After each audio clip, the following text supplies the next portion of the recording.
One government agency says the city of Fort Myers needs to pay up.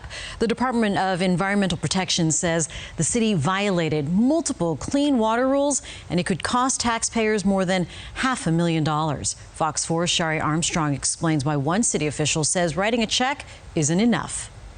A call for a solid answer. I'm tired of kicking the can down the road. That's Fort Myers City Councilman Johnny Streets, and that can he's referring to getting answers about what's lingering in some area waterways. The Department of Environmental Protection slammed the city with a proposed fine of more than $512,000 for multiple surface water violations. In addition to 70 spills listed, the DEP says it found higher levels of arsenic at the city's central water treatment facility between 2018 and last fall, higher levels of nitrogen between 2019 and last year at the same location, and the department says the city did not address long-term elevated levels of bacteria in Manuel's Branch in Fort Myers, which saw 183,000 gallons of raw wastewater spillage last year. The city now has two options: pay the fine or find an in-kind way to back an environmental project.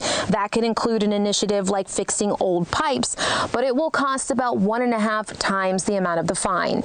But Councilman Street says that effort is not enough. I'm not in favor of paying and not having a resolution as to why I'm paying and what went wrong, when and where. What went wrong is exactly what city leaders say they're working to learn. Fort Myers Mayor Kevin Anderson says failure to maintain safety standards doesn't just fall on one person, but if someone's responsible. And ultimately, I guess it would be the city manager.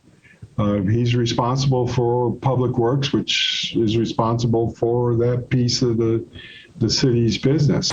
2 months ago, city manager Saeed Kazemi said water testing would show that there's no, quote, human fecals. But nonprofit organization Calusa Waterkeeper has said otherwise. And the DEP says the city has, quote, not addressed or eliminated loading to water bodies of untreated human waste, which poses a risk to human health. What do you say to people who say the city of Fort Myers covered this up? If we find out that it was a cover-up, it's going to be some consequences. Before we say that, let's make sure that we get all of the facts. Both city leaders say while they sort out those facts, they're now looking into next steps. What do we do to prevent this problem from reoccurring? Come up with a solution to make sure that this is not going to happen again. That solution, Street says, requires bringing all of the agencies involved together to come to a common agreement on the state of these inland waterways and how to treat them. We need to be all on the same page. Our constituents demand that. Shari Armstrong, Fox 4. The DEP's consent order has provided a step-by-step process of just how the city is to address these violations. City Council will discuss whether they'll select the fine or the in-kind project next Tuesday in Chambers.